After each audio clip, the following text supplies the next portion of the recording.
தமிழாரம் தொலைக்காட்சியின் பிரதான செய்திகள். முதலில் தலைப்புச் செய்திகள்.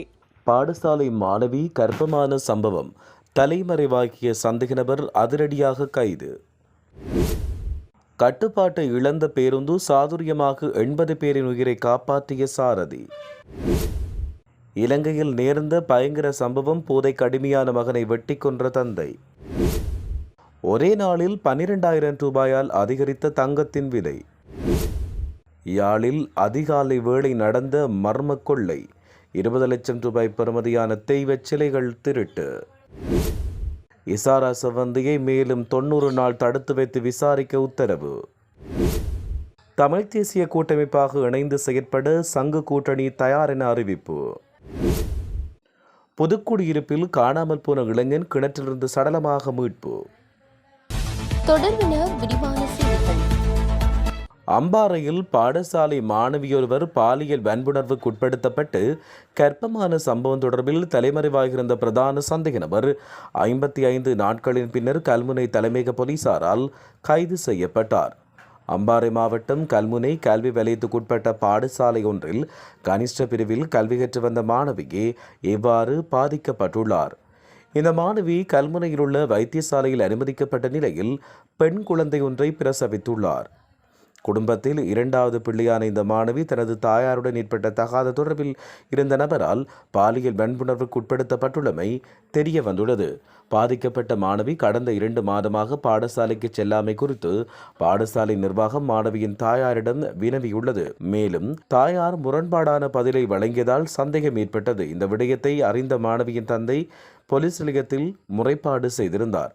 முறைப்பாட்டுக்கு அமைய கல்முனை தலைமையக பெண்கள் மற்றும் சிறுவர் பிரிவு போலீசார் விசாரணைகளை மேற்கொண்டு அவர் கைது செய்யப்பட்டதாக தெரிவிக்கப்பட்டுள்ளது. இந்நிலையில் 45 வயதுடையவரும் 2 பிள்ளைகளின் தந்தையுமான பிரதான சந்தேக நபர் தலைமறைவாகியிருந்த நிலையில் 55 நாட்களுக்கு பின்னர் அவர் போலீசாரால் கைது செய்யப்பட்டுள்ளதாக கூறப்படுகிறது.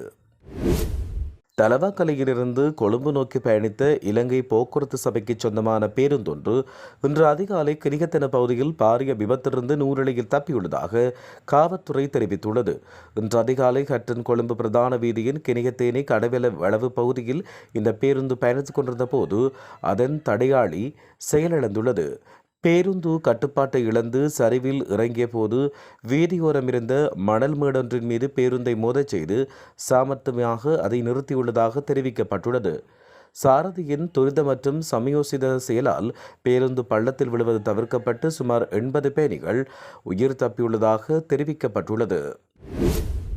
பொலனறுவ மெதிரிகிரிய பிரதேசத்தில் இளைஞர் ஒருவர் அவரின் தந்தையால் வெட்டி படுகொலை செய்யப்பட்டார். 24 வயது இளைஞரே நேற்றைய தினம் இவ்வாறு வெட்டி படுகொலை செய்யப்பட்டார். போதைப்பொருள் பாவனைக்கு அடிமையான மேற்படி இளைஞன் தந்தையுடன் முரண்பட்டு வீட்டில் தொடர்ந்து குழப்பங்களை ஏற்படுத்தி வந்தார். இறுதியில் கொலையில் முடிவடைந்துள்ளதாக போலீசார் தெரிவித்தனர். கொலையாளியான 48 வயதுடைய உயிரிழந்தவரின் தந்தையை கைது செய்துள்ள போலீசார் மேலதிக விசாரணைகள் மேற்கொள்ளப்பட்டு வருவதாக தெரிவித்துள்ளனர். யாழ்ப்பாணம் எழுவைதீவு வீரபத்திரர் ஆலயத்தில் ஐம்பொன்களால் செய்யப்பட்ட எழுந்தருளி சிலைகள் களவாடப்பட்டுள்ளதாக ஊர்காவற்றை போலீஸ் நிலையத்தில் முறைப்பாடு செய்யப்பட்டுள்ளது. ஆலயத்தின் வீரபத்திரம் மற்றும் பத்திரகாளி ஆகிய 2 எழுந்தருளி ஐம்பொன் சிலைகள் கடந்த வியாழக்கிழமை அதிகாலை களவாடப்பட்டதாக ஆலய நிர்வாகம் தெரிவித்தது. இந்த முறைப்பாட்டை தொடர்ந்து போலீசார் எழுவைதீவுக்கு சென்று தீவிர விசாரணைகளை மேற்கொண்டு வருகின்றனர். எனினும் சம்பவம் தொடர்பில் இதுவரை சந்தேக நபர்கள் கைது செய்யப்படவில்லை. களவாடப்பட்ட 2 சிலைகளின் பெறுமதி 20 லட்சம் ரூபாய் என்று தெரிவிக்கப்பட்டுள்ளது. திட்டமிட்ட குற்ற கும்பல் உறுப்பினர் கனேமுல்ல சஞ்சீவ படுகொலை செய்யப்படுவதற்கு உடந்தையாக இருந்ததாக குற்றம் சாட்டப்பட்டு தடுப்பு காவலில் வைக்கப்பட்ட இசாரா சவந்தியை மேலும் 90 நாள் தடுப்பு காவலில் வைத்து விசாரணை நடத்த நீதிமன்றம் அனுமதி வழங்கியுள்ளது. கொழும்பு பிரதான நீதவான் அசங்க எஸ் போதரகம முன்னிலையில் அண்மையில் இந்த வழக்கு விசாரணைக்கு எடுத்துக் கொள்ளப்பட்டது. இதன்போது சந்தேக நபரான இசாரா சவந்திக்கு எதிராக ஏற்கனவே வழங்கப்பட்ட 90 நாட்களுக்கான தடுப்பு காவல் உத்தரவு ஜனவரி 15ஆம் தேதியுடன் நிறைவடைந்ததாக கொழும்பு குற்றத்தடுப்பு பிரிவு தெரிவித்துள்ளது. மேலும் சிவப்பு அறிவித்தல் பிறப்பிப்பதற்கான நடவடிக்கைகள் எடுக்கப்பட்டு வருவதாக தெரிவிக்கப்பட்டது. சம்பத் அமீஷ் ஷான் அரோஷ் மத்துகம ஷான் படுவத்தை சாம்பர மற்றும் துபாய் சுத்தா ஆகிய சந்தேக நபர்களுக்கு ஆங்கில மொழியில் சிவப்பு அறிவித்தல் பிறப்பிக்கப்பட்டுள்ளது. இந்த வழக்கு விசாரணைக்கு வந்தபோது 4 சந்தேக நபர்கள் நேரடியாக நீதிமன்றத்தில் முன்னிலைப்படுத்தப்பட்டுள்ளதாக தெரிவிக்கப்படுகின்றமை குறிப்பிடத்தக்கது. ஜனநாயக தமிழ்த் தேசிய கூட்டமைப்பானது எந்தவித நிபந்தனையுமின்றி தமிழ்த் தேசிய கூட்டமைப்பாக இணைந்து செயற்பட தயாராக உள்ளதாக அறிவித்துள்ளதாக இலங்கை தமிழரசுக் கட்சியின் பதில் தலைவர் சி.வி.கே. சிவஞானம் தெரிவித்தார். மட்டக்களப்பில் நேற்று இடம்பெற்ற நிகழ்வொன்றில் கலந்து கொண்டு உரையாற்றும் போது அவர் இவ்வாறு தெரிவித்தார். இலங்கை தமிழரசுக் கட்சியை பொறுத்தவரை முதன்மை கட்சியாக இருந்தாலும் தமிழ் தேசிய கட்சிகளை இணைத்துக் கொண்டு பயணிக்க வேண்டிய கடப்பாடு எங்களுக்கு இருக்கிறது. அந்த பொறுப்பை நாங்கள் இந்த வருட ஆரம்பத்தில் ஆரம்பித்திருக்கிறோம். கடந்த உள்ளூராட்சி மன்றம் நாடாளுமன்ற தேர்தல்களின் போது எதிரும் புதிருமாக நின்ற ஜனநாயக தமிழ் தேசிய கூட்டணியுடனான ஒரு இணக்கப்பாட்டுக்கு வந்திருக்கிறோம். அதில் ஒவ்வொரு கட்சியும் தங்களின் தனித்துவங்களை பேணிக்கொண்டு செயற்படுவது என்ற இணக்கப்பாட்டுக்கு நாங்கள் வந்திருக்கிறோம். மீண்டும் எங்களுடன் வந்து இணைந்து கொள்ளுங்கள் என்று நானும் பொதுச் செயலாளரும் அழைப்பு விடுக்கிறோம். அந்த அழைப்பை தொடர்ந்து ஜனநாயக தேசிய கூட்டணியை பொறுத்தவரை அவர்கள் எந்த நிபந்தனையும் விதிக்கவில்லை. பரந்த மனப்பான்மையுடன் எங்களோடு பேசினார்கள். அவ்வாறான நிபந்தனையற்ற இணைவுகள் ஏனையோரிடமிருந்தும் நாங்கள் எதிர்பார்க்கிறோம் என்றும் அவர் இதன் பொழுது தெரிவித்திருந்தார். முல்லைத்தீவு புதுக்குடியிருப்பில் காணாமல் போன இளைஞனின் சடலம் விளையாட்டு மைதான கிணறொன்றில் இருந்து இன்று பிற்பகல் மீட்கப்பட்டுள்ளது. புதுக்குடியிருப்பு 10ஆம் வட்டாரம் பகுதியில் வசித்து வரும் 24 வயதுடைய பாலசுப்ரமணியம் சாம்சன் என்பவரை சடலமாக மீட்கப்பட்டார்.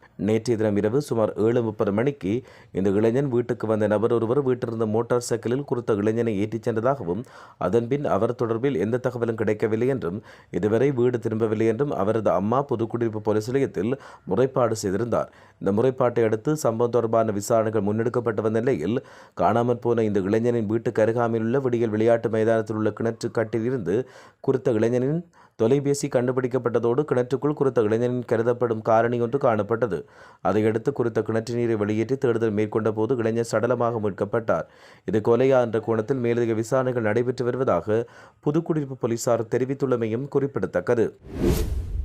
உலக சந்தையில் தங்கத்தின் விலை அதிகரித்ததால் இன்று இலங்கையில் தங்கத்தின் விலை 12 ரூபாவால் அதிகரித்துள்ளது. உலக சந்தையில் முதன்முறையாக ஒரு அவுன்ஸ் தங்கத்தின் விலை 5000 அமெரிக்க டாலரை கடந்துள்ளது. அதன்படி இன்று காலை இலங்கை நிலவரப்படி 24 கேரட் தங்கம் பவுனொன்று 3,97,000 ரூபாவாக விற்பனை செய்யப்படுகிறது. 22 கேரட் தங்கம் பவுனொன்று 3,67,200 ரூபாவாக விற்பனை செய்யப்படுவதாக தெரிவிக்கப்பட்டுள்ளது. அமெரிக்காவின் மைனி விமான நிலையத்திலிருந்து 8 பேருடன் புறப்பட்டிருந்த ஒரு தனியார் ஜெட் விமானம் தீப்பிடித்தெரிந்துள்ளதாக அமெரிக்க விஞ்ஞான ஒழுங்குமுறை ஆணையம் அறிவித்துள்ளது. ஆனால் பயணித்தவர்களின் நிலை மற்றும் அவர்களின் அடையாளம் உடனடியாக தெரியவில்லை என்று தெரிவிக்கப்படுகிறது. நேற்று ஃபாங்கூர் சர்வதேச விமான நிலையத்தில் இரவு 7:45 மணிக்கு விபத்து இடம்பெற்றதாக மத்திய விமான நிர்வாகம் அறிக்கை ஒன்றில் தெரிவித்துள்ளது. மேலும் அது விசாரிக்க திட்டமிட்டுள்ளதாக கூறியுள்ளது. இது தொடர்பில் சில விவரங்கள் மட்டும் கிடைத்துள்ளன. ஆனால் விபத்துக்கு பின்னர் குறிப்பிடத்தக்க தீ விபத்து ஏற்பட்டதாக ஒரு அரசு அதிகாரி சர்வதேச ஊடகங்களிடம் தெரிவித்தார். விபத்துக்கு முன்னர் விமான நிலையத்தில் லேசான பனிப்பொழிவு தொடங்கியதாக வானிலை அறிக்கைகள் சுட்டிக்காட்டுகின்றன. ஆனால் விபத்தில் வானிலை ஒரு பங்கு கொண்டிருந்தது என்பதற்கான உடனடி அறிகுறியை அதிகாரிகள் வழங்கவில்லை என்றும் தெரிவிக்கப்பட்டுள்ளது. இத்துடன் செய்திகள் யாவும் நிறைவு பெறுகின்றன. மேலதிக செய்திகளை அறிந்து கொள்வதற்கு www.tamilaram.com எனும் இணையதளத்தை பார்வையிடுங்கள்.